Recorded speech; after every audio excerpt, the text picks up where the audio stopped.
नेपाल पिछले 5 दिनों से सुलग रहा है। सड़कें सूनी हैं, कई शहरों में कर्फ्यू लगा है। भारत नेपाल की इकलौती ट्रेन तक बंद कर दी गई है। सेना सड़कों पर है और भारत ने भी अपनी सीमा पर चौकसी बढ़ा दी है। हिंसा ऐसी भड़की कि जो भी भीड़ के सामने आया उसे निशाना बनाया गया। नेपाल में सवाल सिर्फ कानून व्यवस्था का नहीं, सवाल ये है कि क्या नई पीढ़ी की सरकार अपने सबसे बड़े इम्तिहान में फंस गई है।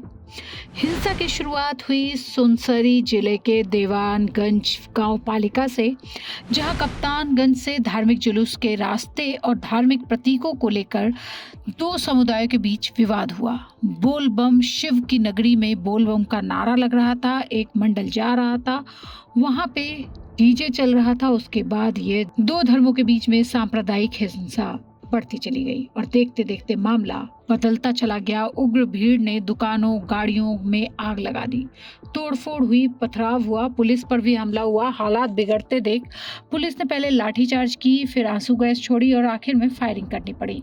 लेकिन हिंसा सुनसरी तक नहीं रुकी। कुछ ही घंटों में इसकी आग सिरहा, धनुषा, परसा और सप्तसरी तक फैल गई। नेपाल पुलिस, सशस्त्र पुलिस बल और नेपाली सेना तीनों ने को मोर्चा संभालना पड़ा। पुलिस फायरिंग में ओम प्रकाश मेहता और जयप्रकाश मेहता की मौत हो गई।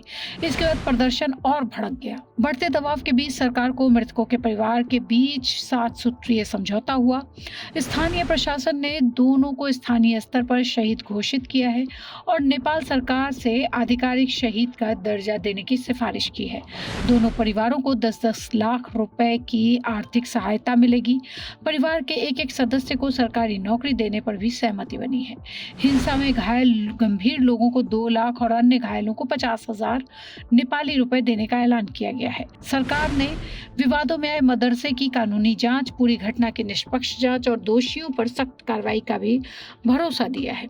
इस बीच बालेन शाह पर भी सवाल उठ रहे हैं। प्रधानमंत्री हैं बालेन शाह, जो जेनजी आंदोलन के बाद वहां के प्रधानमंत्री बने। लगातार बिगड़ते हालात के बीच बालेन शाह देश के सामने आए। उन्होंने देश को संबोधित किया, लोगों को शांति बनाए रखने की अपील की। कहा जांच निष्पक्ष होगी, दोषियों को बख्शा नहीं जाएगा और पीड़ित परिवार को न्याय मिलेगा। लेकिन विपक्ष और कई राजनीतिक विश्लेषक सवाल उठा रहे हैं कि क्या सरकार की प्रतिक्रिया देर से आई, क्योंकि 5 दिनों तक हिंसा लगातार नए इलाकों में फैलती रही और हालात को काबू में लाने के लिए सेना उतारनी पड़ी। इस बीच भारत भी अलर्ट हो गया है। नेपाल में हिंसा का असर भारत तक पहुंच चुका है। बिहार से लगने वाली सीमा पर सुरक्षा बढ़ा दी गई है। हेलीकॉप्टर से जांच की जा रही है, उससे नजर रखी जा रही है पूरी सीमा पर। सीमा से जुड़े रास्तों पर अतिरिक्त निगरानी रखी गई है। जयनगर जनकपुर रेल सेवा अगले आदेश तक बंद कर दी गई है।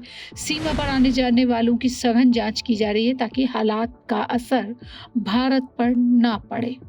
नेपाल में हालात अभी भी पूरी तरह सामान्य नहीं हुए हैं। कर्फ्यू जारी है, सुरक्षा बल हाई अलर्ट पर है और पूरा देश अगली घटना का इंतजार नहीं बल्कि शांति की उम्मीद कर रहा है। अब सबसे बड़ा सवाल यही है कि क्या बालेन शाह की सरकार ने इस पूरे मामले को हल्के में लिया? नेपाल को बाहर इस संकट से कैसे बाहर निकालेगी बालेन शाह की सरकार? या 5 दिनों की यह हिंसा उनकी सबसे बड़ी राजनीतिक परीक्षा बन जाएगी? और इसका जवाब सिर्फ नेपाल के लिए नहीं, भारत की सीमा सुरक्षा और पूरे क्षेत्र की स्थिरता के लिए भी बेहद अहम होगा। ये रिपोर्ट आपको कैसी लगी हमें कमेंट बॉक्स में जरूर बताएं और देखते रहिए आज तक।